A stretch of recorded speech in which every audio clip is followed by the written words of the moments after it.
Can we live forever?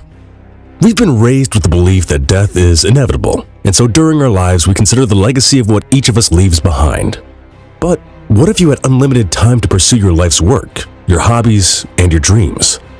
What if you didn't have to die?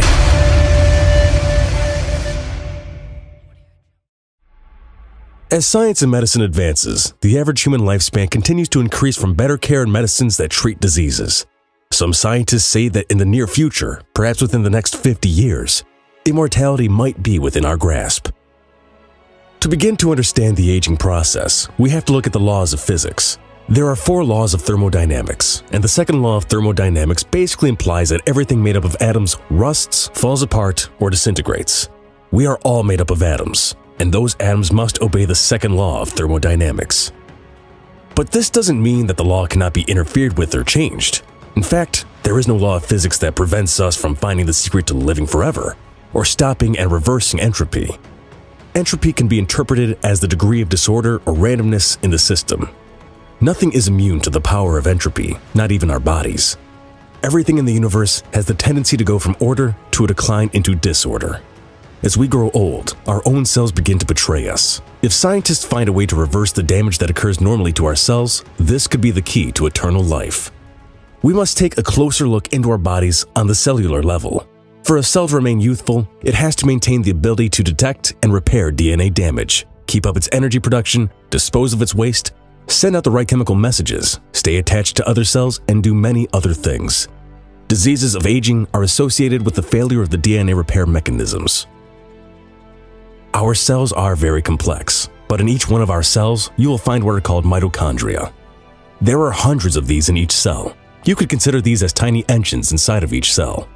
The job of mitochondria is to provide energy to the body, and as with anything that produces energy, they become worn down after time. It is the beginning of this stage that our bodies start to decay. This is where some scientists have begun to research and are trying to reverse the process. One scientist by the name of Walter Longo performed some experiments with baker's yeast, the simple single-celled microorganisms that cause bread to rise and beer to ferment. By removing 2 genes from its DNA, he was able to increase the lifespan of yeast to 10 weeks by reversing the deterioration process. That is 10 times the normal 6-day lifespan of yeast. It might not seem like a lot, but it's the equivalent of 800 human years.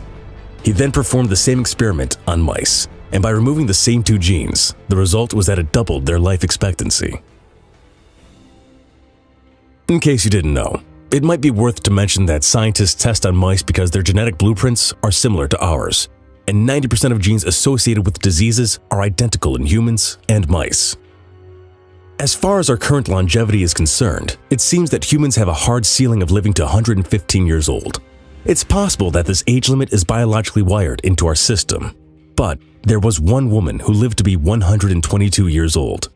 Her name was Jean Louise Calment, and after she died, many people said that it wouldn't be long until people were living to be 125 or 130 years old. But no one has lived that long since she died in 1997. It would seem that the average longest living human age is in fact 115 years. There are many unanswered questions that still remain. If we extended our lifespan, would our bodies be able to withstand living 800 to 1,000 years? At the current state of research, we're only learning how to extend the lifespan. If we're going to extend our lifespan, then we would also have to figure out a way to keep our bodies eternally young. In the past decade or so, a shift has occurred in science encouraging us to view aging as a disease that can be cured. Aubrey de Grey is a biomedical gerontologist who believes in this same idea. The English research scientist believes that people who are alive today could end up living for 1,000 years. But many say that his ideas are extreme. His study is aimed at combating the harmful byproducts of metabolism. In other words, he believes that by figuring out a way for cells to completely dispose of a waste in a manner that doesn't cause cellular damage or decay is part of the key to longevity. However, because we have a poor understanding of how metabolism really works, our efforts remain crude and decay races through our bodies faster than treatments can keep up. But technology could advance quickly and put us within striking distance of extending human life. But herein lies another problem. It is the disbelief of scientists that we cannot live longer than our current lifespan of 115 years that stops the progression of such science. In fact, it would appear that the traditional emotional need to accept our own mortality has generated a pro-aging trance, which is hobbling even the best scientists from pursuing the enterprise with the focus and attention that it demands. There are still drugs being invented every day with the intention of slowing down the aging process and curing diseases. In fact, there was a recent study that has proven to be a powerful anti-aging strategy in mice. This same thing is about to be tested on humans. There are cells in our bodies that are referred to as zombie cells. There is a process in living creatures called mitosis, where once a cell copies all its DNA, it then divides into two new cells. Cells must divide for living things to grow. However, these senescent or zombie cells are old cells that will not divide, and they will not die either. This discovery all began with a research scientist by the name of Jan van der Seen. He was working with genetically engineered mice to study the abnormal number of chromosomes in a cell and how it relates to cancer.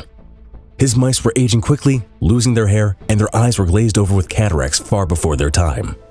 It took him years to figure out why this was happening. He then got the idea of trying to kill off these zombie cells and try to determine if this could prevent the premature descent into old age of these engineered mice. In 2011, he and his team found that by eliminating these senescent cells, that it forestalled many of the ravages of age.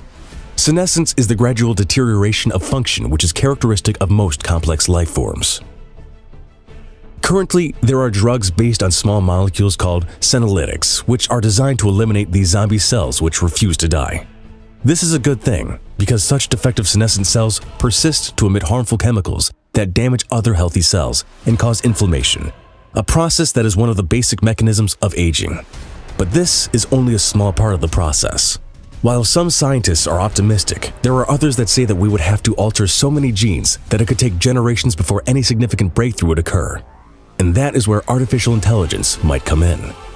The solution to combating cell aging may lie with artificial intelligence. As AI continues to advance, there is a very good chance that it could solve the complex problems concerning the human lifespan and the aging process. Currently, there are artificial intelligence algorithms that are studying the aging process and looking for ways to reverse any process that could be damaging to our cells and our bodies. Artificial intelligence could also end up becoming part of our bodies, programming our cells to correct and reverse entropy. But let's say that we do someday find a way to reverse the aging process.